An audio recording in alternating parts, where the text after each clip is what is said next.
Hello, hello, hello. How are you guys doing tonight? Hope you had a good night tonight. If you don't know who I am, my name is Shook. I make videos for NBA. I make videos for NFL. I'll have NFL videos up for the playoffs, stuff like that. I'll have NBA videos up as well. If all these videos they go on this subreddit called DF Sports with one S, as you can see here. What the fuck? I post updates with all the news that comes out. People talk strategy here. Really great place to be. If that's something you're interested in, I'll have a link to that below. And then if Discord is something you're interested in, I'll have a link to that below where I have in-depth content. I make private videos for people. I have cores for people, player pools for cash and GPPs, a good community talk, stuff like that. Link to that will be down below. I didn't have a good night, but we saw people have really good nights in Discord. We have a Bink here. Um, I think this was in the big GPP. Got like sixth place in the big GPP. Um, $12 into $250. Another second place. Another Bink. Another just really good day there. A little 10x day. Um, what is this? $30 into $300. 3x day there. It's been really good. It's been really good. I'll have a link to that below, down in the comment section. So, unfortunately for me, I did not have a good night tonight. I just got killed by blowouts, and I got killed by Giannis. I don't understand what Giannis is doing. I don't get it. But I'll go over the core. One sec. I'm gonna take a sip of orange juice. Pull my mic away.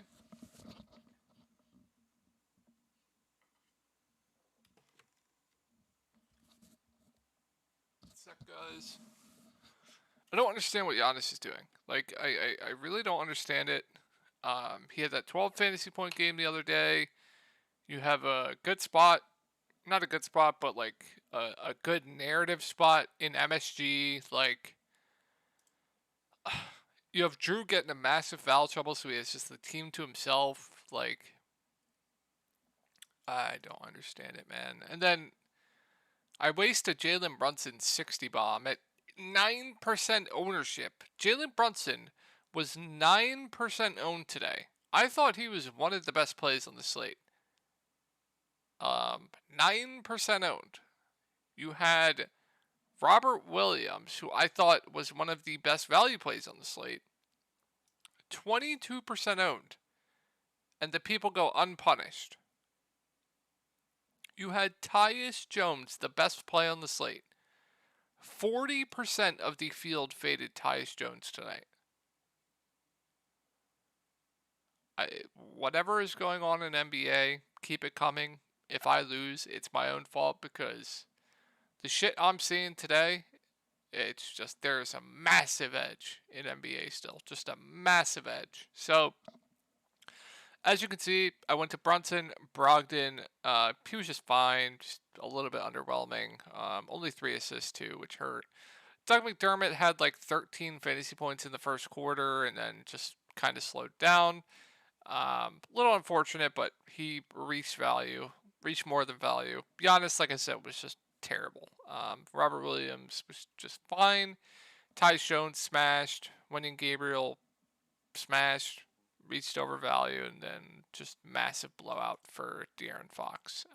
So pretty cool there. Like a what? What was it? Like a 3 point spread, 4 point spread, just random massive blowout. Loses like 10 minutes. Like,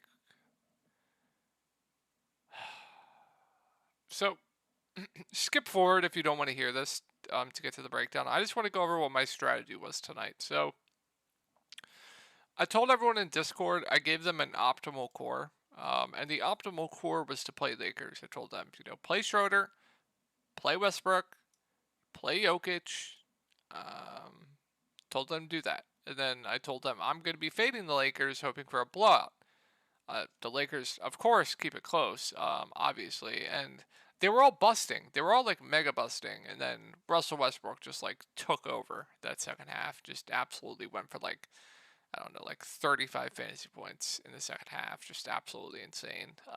But worked out for a lot of everyone. And then the core that I have for today was Giannis, Robert Williams, Tyus Jones, and De'Aaron Fox. So bad day with the core. Unfortunately, that will happen from time to time. Let's get over the slate. So we have a ton of value on this slate. Not enough spend ups to spend it on. There is infinite potential value on this slate. So get your notes out, write it all down. I'm going to try to do my best to kind of rank them for you guys because there is infinite value. So Detroit and Philly, we have Bojan Bogdanovic out, we have Jalen Duren out, we have Bagley out, we have Livers questionable. Even if he plays, I don't expect him to play much here. So with Bojan out, there's a number of things they can do. If Joel Embiid plays on the other side, I think they probably start Nerlens Noel. Also a revenge game for him. But if Nerlens Noel starts, even if Joel Embiid plays or not, I think he's a solid value play. If they start Isaiah Stewart at the 5 and there is no Joel Embiid, I really like him at 5.1K. He would just be entirely too cheap. His 4+ ceiling at the 5 is so much better than his 4 and ceiling at the 4. And then he would also be going up against guys like Montrezl Harrell and Paul Reed. Paul Reed's definitely a good defender, but Montrez definitely not. So this is an if-then statement. If Isaiah Stewart starts at the 5 and Joel Embiid is out, I really like Isaiah Stewart. I think he's a pretty solid play. If Joel Embiid starts at the 5 and you have Isaiah Stewart start at the 5, I still think he's fine, but definitely risk of blowout. I think Killian Hayes at 5.7, especially with no Bojan, makes for a pretty good play. Minutes of late have been on an uptick. We're seeing 35, 36, 34, 3 of the last 3 games. So if we're going to continue to get these minutes, he's too cheap. So I do like Killian Hayes. I think Jaden Ivey is more of the boomer bust play.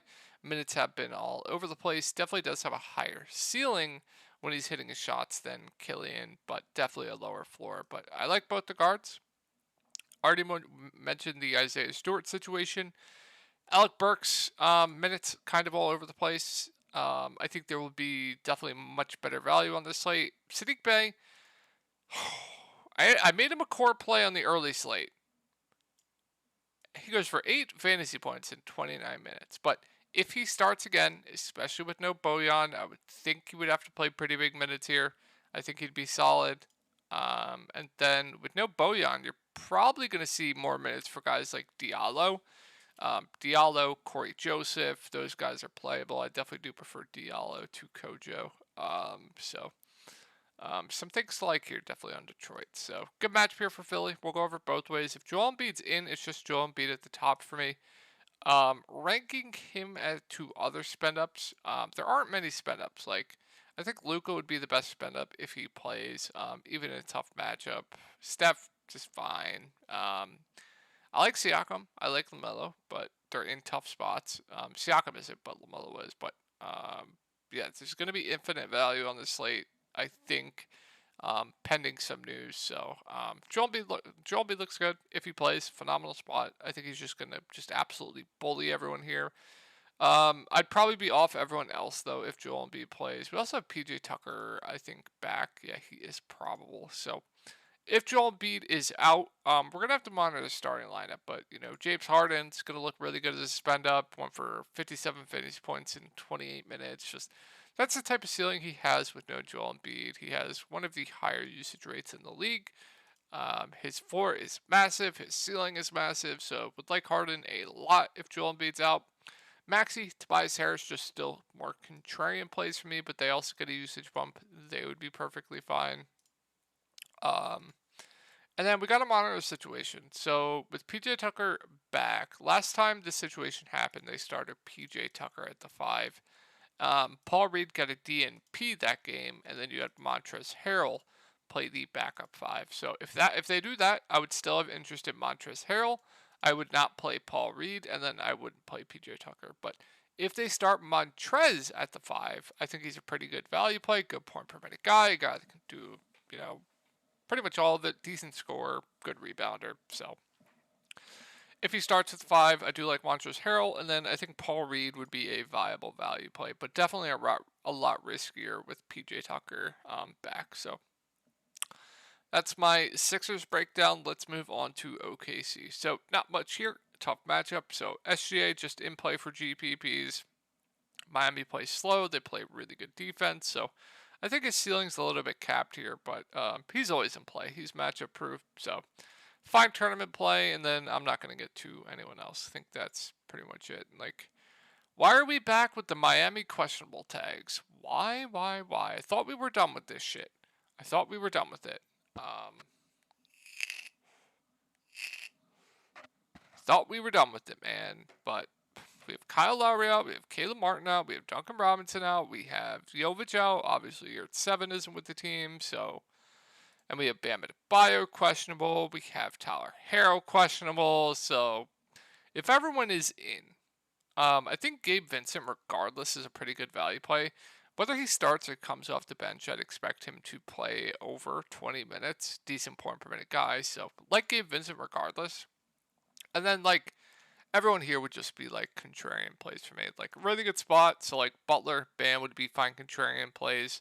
Oladipo would be an okay play. He's been getting consistent minutes off the bench, but really no priorities for me. If anyone, if everyone is in, that is questionable. But if the questionable guys are out, then Jimmy Butler is gonna look really good in a really good matchup up against Oklahoma City. He's just gonna absolutely have to do everything for this team.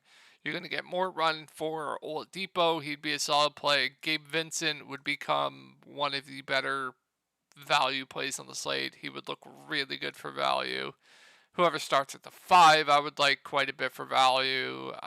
Max Strus would be playable. So really going to have to monitor that Miami news. So yeah, that's pretty important. Charlotte, Toronto, so tough spot here. We have Kelly Oubre out. We have Gordon Hayward doubtful. So like I said, LaMelo in a tough spot. Like he's fine. I think there are better spend ups, but high floor, high ceiling. Toronto does play slow, but the Charlotte Hornets play fast. Wonder if Toronto will match their pace here, but just fine. Terry Rozier has been pretty good of late. I don't hate him. Sucks that he doesn't have that shooting forward eligibility anymore. I feel like he did have it. Someone correct me if I'm wrong in that, but if you want to ride the Terry Rozier hot streak, be my guest. But I'm not in love with the matchup. The front court guys, PJ, Plumlee, they're going to play a ton of minutes. Seems like they're both like a lock for 30 plus fantasy points. So if you want to go to either of them as like a filler play, I'm completely okay with it.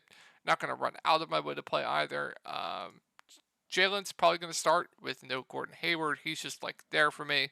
At this price tag, I think he's appropriately priced. And then Mark Williams will play the backup 5, good point per minute guy, a playable value. So let's go over Toronto. So really good matchup here. I mean, you saw the thumbnail, right?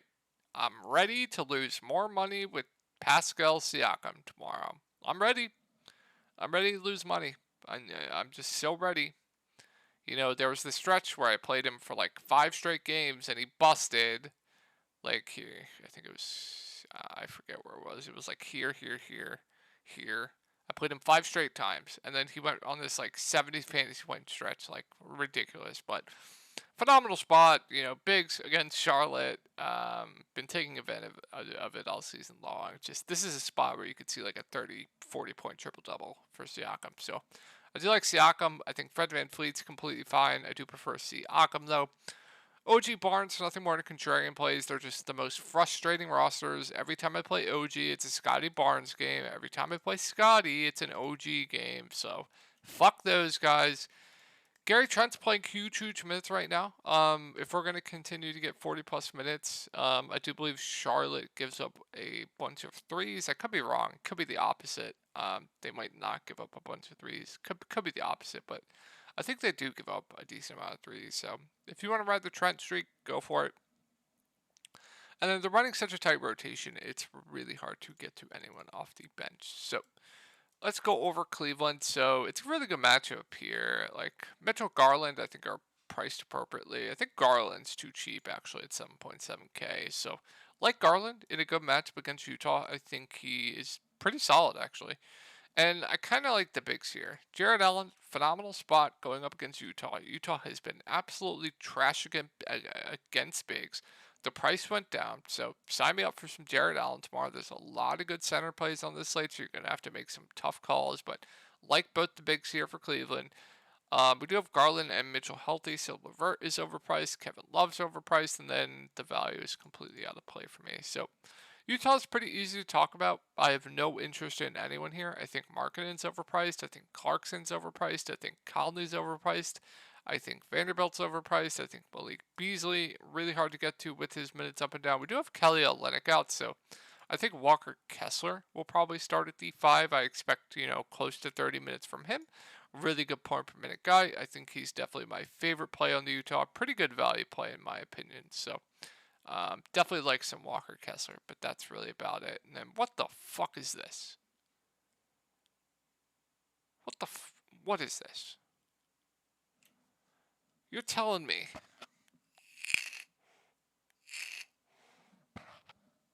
what is this?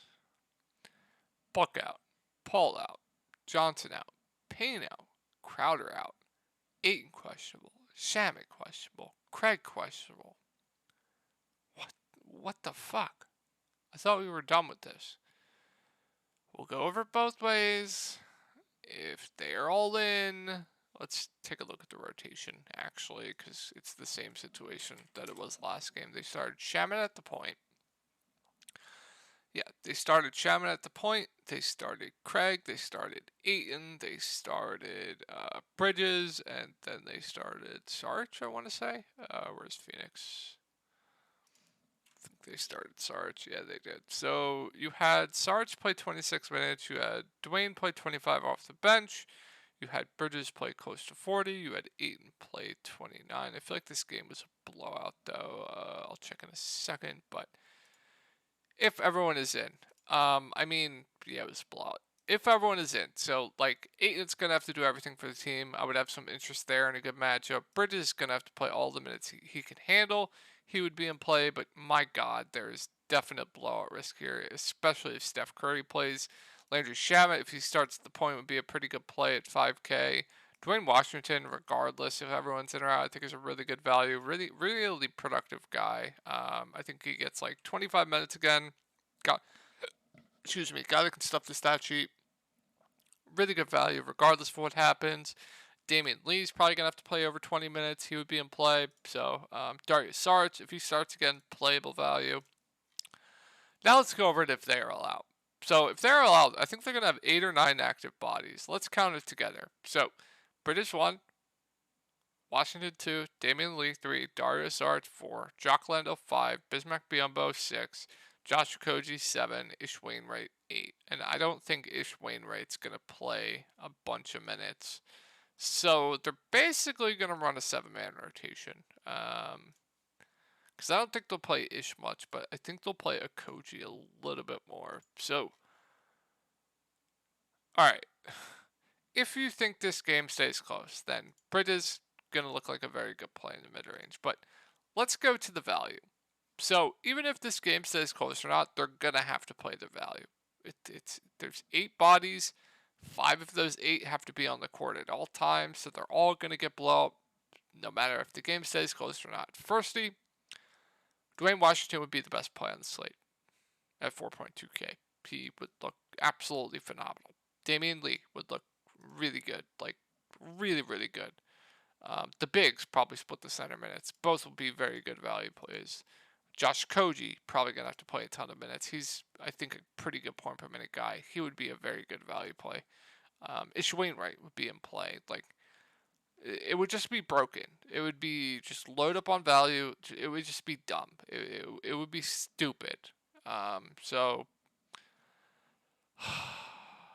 unfortunately, we're probably going to have to target a lot of Suns tomorrow, unfortunately. So, can't say I know what the matchup is like because the whole team is either in or out tomorrow. So, don't know what the matchup is here for the Warriors. We do have Steph questionable. If he plays, I don't like anyone on this team, especially with the blowout risk. So, Warriors going to be a full fade for me if he's in. If he's out, you can consider Poole. You can consider Clay. But there just isn't really much for me. If you think the game blows out, then you can go to a guy like Ty Jerome, who will get extended. Good point per minute guy. Just thought I'd throw that out there. So yeah, let's go over Orlando. So I want to see what the minutes finish with tonight for Orlando. I know it was a blowout, but I want to see what they all played. So Banchero 32. I want to see what Suggs finished with. He finished with 24. It is a back-to-back. Wonder if he rests. So not much. I mean, actually, I want to see what the guards had. Cole and Fultz. Where are they? Cole, 29 minutes. Fultz, 28 minutes. Okay. So yeah, I mean, not much. Like if Suggs rests because it's back to back, I think Cole is too cheap. I think Marco Fultz would be fine. Wendell Jr. I think is a pretty safe play, but I prefer Nurkic for cheaper. But yeah, not much on Orlando. So okay matchup here for Portland. I think Dame's a fine contrarian GPP play. I think Grant, Simons, Hart are all just there for me. I absolutely love Nurkic tomorrow. He's minutes on an uptrend, phenomenal point per minute guy. He's way too cheap if we're going to continue to get these minutes. Assuming he gets these minutes, he looks absolutely phenomenal. And then they're running a tight rotation, so can't really go to anyone on the bench. Last game here, guys, we have Dallas and the Clippers. We have Luka Doncic questionable. If he is in, it's just Luka for me at the top. We'll keep that simple, but if Luka's out, you guys know what to do. Like Wood, even at almost 9K, still going to be a pretty solid play to me. Spencer Dinwiddie at 7.1K would still be too cheap. He would look pretty good. Tim Hardaway Jr. would look good at 6K. Jaden Hardy would be a pretty good value play. Would be some things to like on the Dallas side. So Clippers, we have Kawhi, we have Paul George out. So I think Kawhi Leonard looks like a very good pay up option at 8.7K. Just going to lead this team in absolutely everything. So like Kawhi, Zubac minutes kind of all over the place. Don't really understand it. I think this is a spot where his minutes could get slashed. So just be a little bit careful there with Zubac. And then Norman Powell probably plays 25-ish minutes. Solid play. I think if they start Terrence Mann again, I really like him at 4K. Played 35 minutes. He'll be productive when he's on the court. Guy that can do it all. If they start Mann again at the point, I really like him for value. If they start Reggie, no thanks. So yeah, I do like the Clippers tomorrow. So hope this video helped you guys out, and I will talk to you tomorrow.